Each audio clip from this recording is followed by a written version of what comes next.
Bună de dimineața la cafeluță! Astăzi suntem foarte matinali și plecăm într-o mini-excursie așa undeva aproape de București, într-un loc foarte special de care am aflat de curând. Este un loc așa plin de culoare. O să filmăm, o să ridic și drona, sper, și o să vă arătăm și vouă ceva frumos. Haideți cu noi!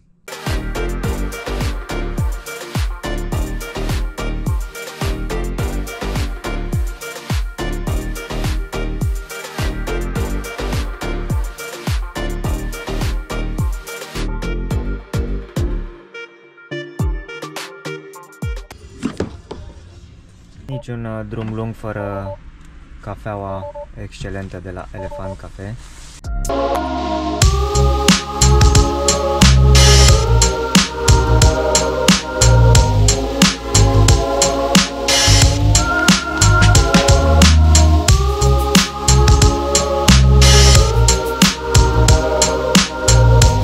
Am ajuns aici la Blooms Experience. Asta este parcarea, destul de mare, și acolo este casa de bilete. Ce este mai exact Blooms Experience? Din ce am văzut, este un câmp foarte mare de lalele, de unde poți să și achiziționezi lalele, dar poți să le și admiri. E ceva asemănător cu Keukenhof din Olanda, loc unde trebuia să ajungem în 2018 sau 2017, nu mai știu exact, și nu am mai reușit deoarece era cea mai aglomerată zi de vizitare și s-a închis câmpul atunci, dar uite că avem acum și în România un fel de Keukenhof. Hai să vedem care e treaba. Biletele le-am achiziționat online, le-am prezentat la intrare și ne-am mai dat aici încă două bilete fizice care cică sunt pentru o tombolă. Avem aici istoria acestei flori numite lalea. Te pare că sunt ca de pe vremea grădinilor musulmane.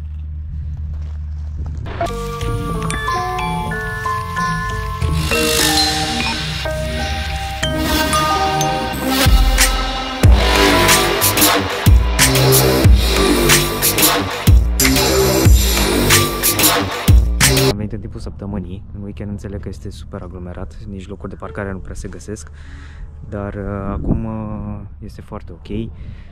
Și vă recomand dacă încercați să ajungeți să veniți în timpul săptămânii și cât mai de dimineață.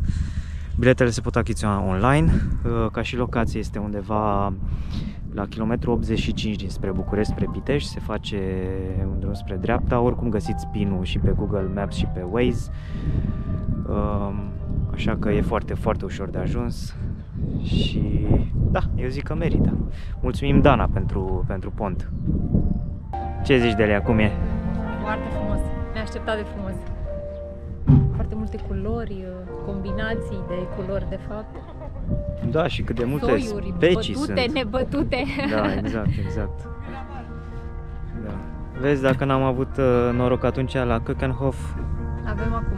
da, în România. E foarte mișto că îmi imaginez așa peste câțiva ani când se va extinde acest câmp, cam cât de frumos va fi. Foarte poetică această imagine.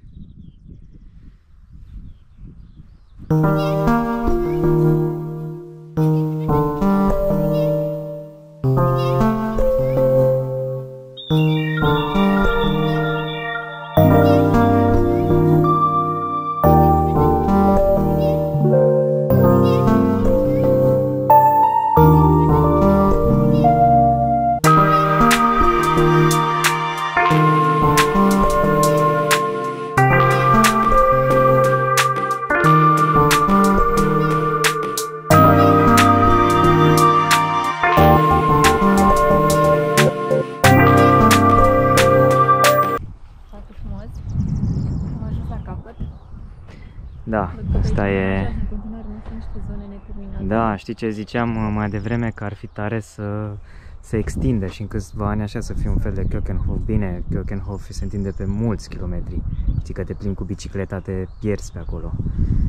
Dar ar fi mișto să se mai extindă și aici, oricum este foarte tare ce au făcut. Da. Și...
Și ce au?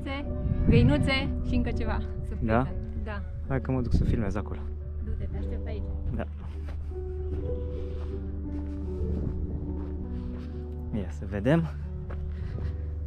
Văzusem pe Facebook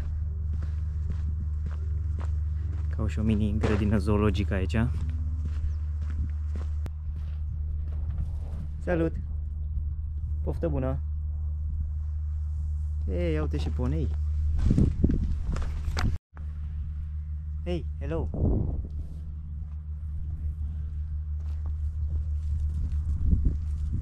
Salut!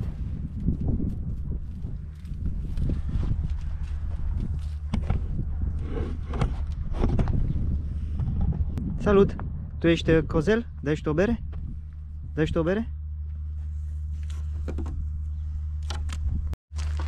Uite, aici avem și găinușe și rațe.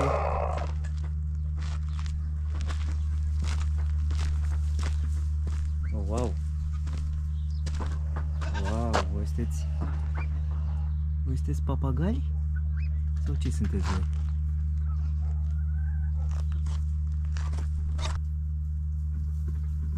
Cam atât a fost partea de animale. Frumos.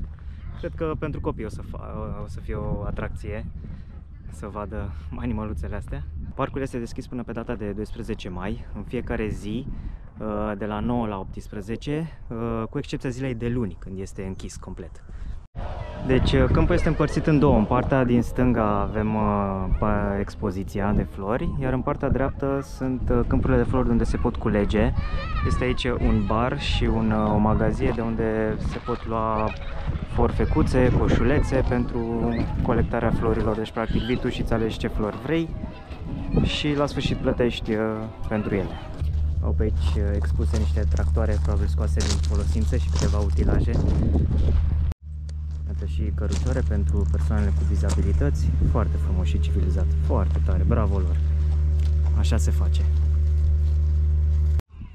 Aici la intrare sunt și toalete. Foarte frumos și civilizat.